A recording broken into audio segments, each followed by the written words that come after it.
என்னம்மா திடீர்னு இப்படி சொல்லிட்டேன்? ஐயோ மாமா, நான் அப்படி சொல்லலை. நீங்கள் ஃபீல் பண்ணீங்கன்னு தான் நான் அப்படி சொன்னேன். இப்படி ஃபீல் பண்ணுறவர்லாம் என் மாமாவாக இருக்க முடியாதுல்ல. அதுக்கு தான் நான் அப்படி சொன்னேன்.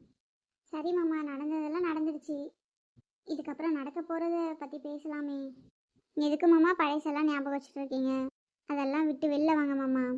இப்போ எங்கள் அம்மா ஓடி போயிட்டாங்க தான், நான் இல்லைன்னு சொல்லலை. அவங்க பண்ணது எல்லாமே தப்பு தான் மாமா. ஆனால் அவங்க ஓடி போனதுக்கப்புறம் எங்கள் அப்பா ஒன்றும் அவங்கள விட்டுடலையே. அவங்கள நல்லா தானே மாமா பார்த்து வச்சிருக்காரு. இப்போ வரைக்குமே எங்கள் அம்மாவுக்கு ஒன்றுனா எங்கள் அப்பா அவ்வளோ துடிப்பார். அந்த பாசம், லவ் எல்லாமே இன்னுமே இருந்துட்டு தான் இருக்குது. எங்கள் அப்பா ஒன்றும் அவங்கள நடு ரோட்டில் விட்டுட்டு போலையே மாமா. இன்னும் வரைக்குமே நல்லா தானே மாமா வச்சு பார்த்துக்கிறாரு. உங்களுக்கு மட்டும் ஏன் மாமா அந்த கோவம் போகவே இல்லை?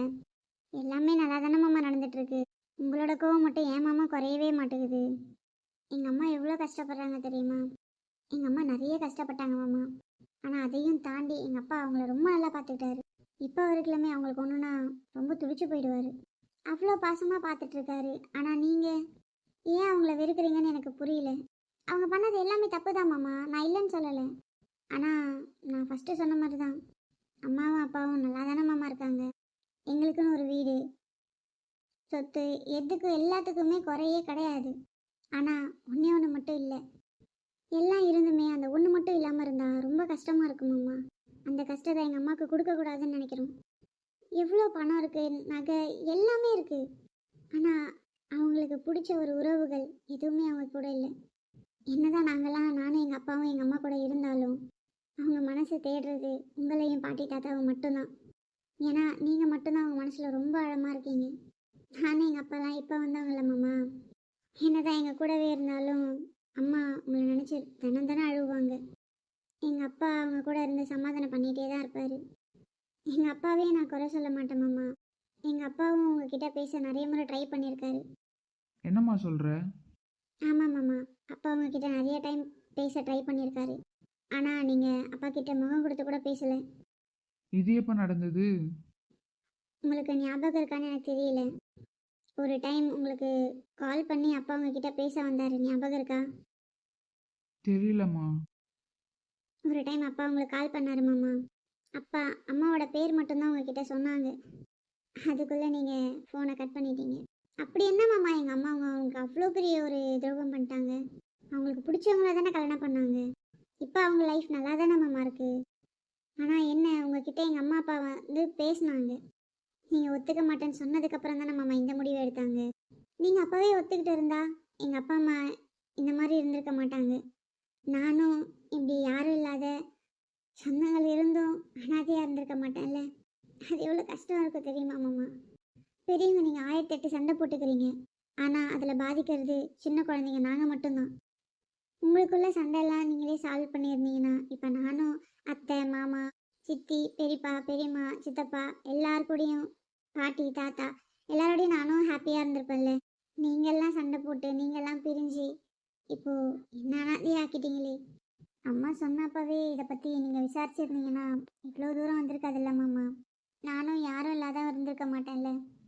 நீ சொல்றதெல்லாம் கரெக்டு தாம்மா. ஆனா என்ன மாமா, உங்கள் கௌரவம் போயிடும்னு பயந்துட்டீங்களா?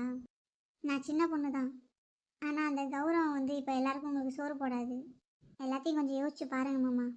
4 பேர் 4 விதமாக பேச தான் மாமா செய்வாங்க. ஆனால் அவங்க வந்து நம்ம குடும்பத்தை பார்க்க மாட்டாங்க.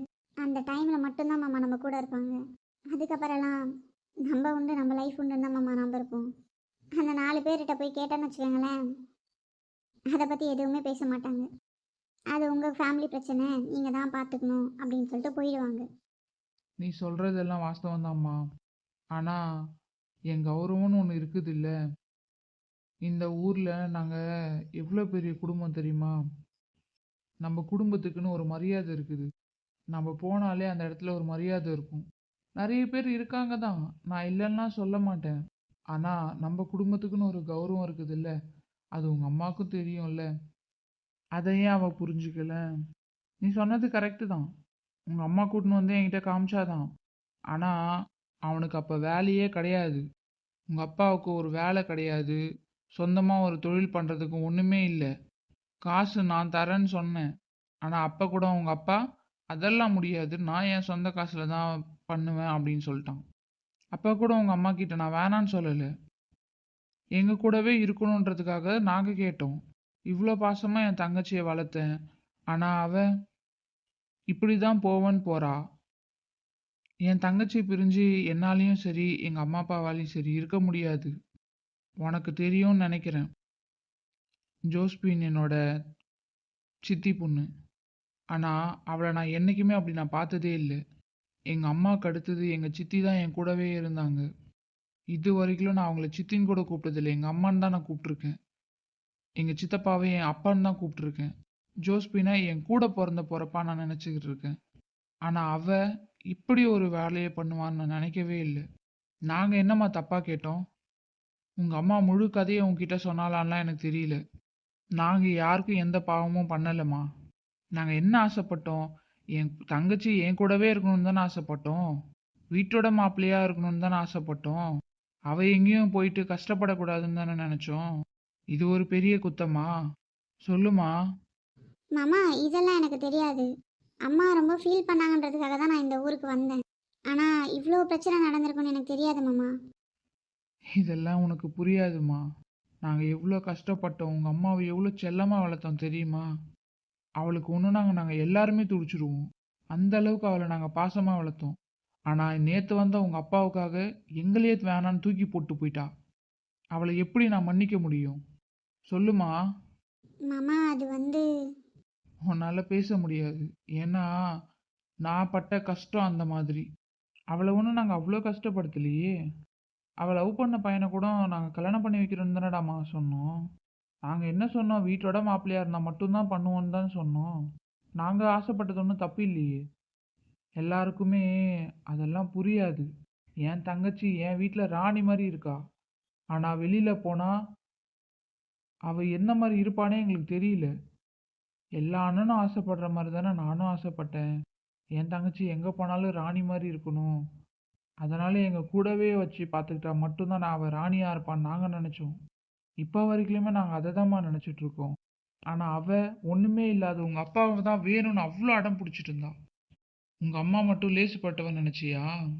பிடிவாதம் பிடிக்கணும்னா அவள் அதை அடைஞ்சே தீருவா.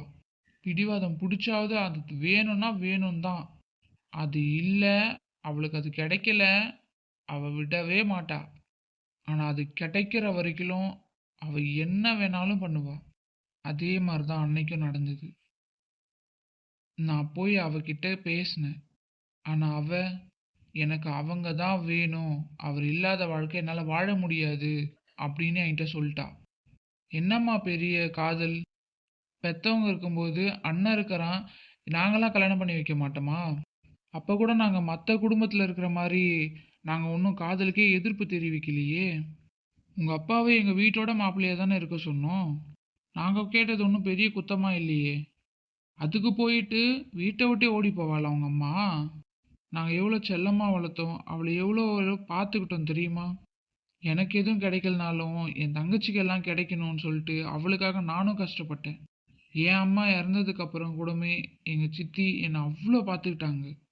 இது வரைக்குமே எங்கள் சித்தப்பாவும் சரி, நான் என்னை சித்தப்பான்னு கூப்பிடாத அப்பான்னு சொல்லுன்னு சொல்லியிருக்காங்க. எங்கள் சித்தி அம்மான்னு சொல்லுன்னு சொல்லியிருக்காங்க. இப்போ வரைக்குமே நான் அப்பா அம்மா அவங்கள தான் நினச்சிட்டு இருக்கேன். அப்போ நான் என் தங்கச்சியை நான் எப்படி பார்த்துப்பேன்? எவ்வளோ ஒரு பாசமாக பார்த்துக்கிட்டேன். ஆனால் அவ எங்கள் 3 பேரையுமே மறந்துட்டு போயிட்டா உங்கள் அப்பா கூட. உங்கள் அப்பா தான் வேணும்னு கிளம்பி போயிட்டா. என்னம்மா இது என்னம்மா தப்பு இருக்கு சொல்லு. வீட்டோட மாப்பிள்ளையா இருக்கணும்னு நினச்சது தப்பா? என் தங்கச்சி என் கூடவே வச்சு பார்த்துக்கணும்னு நினச்சது தப்பா? உங்கள் அப்பாவுக்கு நாங்களே வேலை வாங்கி தரோன்னு சொன்னது தப்பா? சொல்லுமா சொல்லு. ஆமாம் மாமா தப்பு தான். என்ன சொல்கிற? எங்கள் அப்பா அவரோட சொந்த காலில் நிற்கணும்னு ஆசைப்பட்டாரு.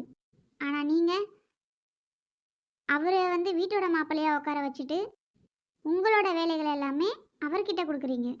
எனக்கு என்ன நடந்ததெல்லாம் ஃபுல்லாக எதுவும் தெரியாது மாமா. அம்மா எப்போயுமே அழுதுகிட்டே இருப்பாங்க, வீட்டு நினப்பாவே இருப்பாங்க. நான் எவ்வளோ சொல்லியும் கேட்க மாட்டாங்க.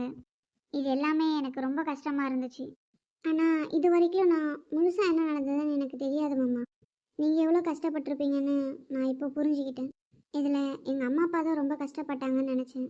ஆனால் நீங்கள் ரொம்ப கஷ்டப்பட்டிருக்கீங்க. எங்கள் அம்மாவுக்கு பதில் நான் மன்னிப்பு கேட்டுக்கிறேன் மாமா. எங்கள் அப்பா அம்மா என்ன 3 பேரையும் ஏற்றுக்கங்க மாமா. யாருமே இல்லைன்னாலும் அனாதையாக இருக்கிறது கஷ்டம் இல்லை மாமா. ஆனால் எல்லாருமே இருந்தும் யாருமே இல்லாமல் இருக்கிறது தான் அனாதையாக இருக்கிறது ரொம்ப கஷ்டம் மாமா. நாங்கள் அந்த கஷ்டத்தை இத்தனை வருஷமும் அனுபவிச்சிட்டோம். இதுக்கு மேலேயும் நாங்கள் அந்த கஷ்டத்தை அனுபவிக்கணும்னு நினைக்கிறீங்களா? நீ என்னம்மா இப்படி பேசிட்ட?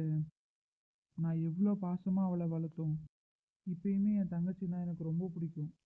ஆனால் என்னால் என் கோவத்தை விட்டு வெளில வர முடியல. அவளை நான் மன்னிக்கணும்னு தான் நினைப்பேன். ஆனால் அவள் பண்ணிட்டு போனது எனக்கு ரொம்ப கஷ்டமாக இருக்குது. அந்த மாதிரி டைமில் அது ஞாபகம் வந்துச்சுன்னா ரொம்ப கஷ்டப்படுவேன். என் தங்கச்சியை மன்னிக்கவும் முடியாமல் ஏற்றுக்கவும் முடியாமல் நான் எவ்வளோ கஷ்டப்படுறேன்னு எனக்கு மட்டும்தான் தெரியும். நீங்கள் சொல்கிறது எல்லாமே சரிதான் மாமா. ஆனால் இப்போது எங்களை ஏற்றுக்கலாம்ல?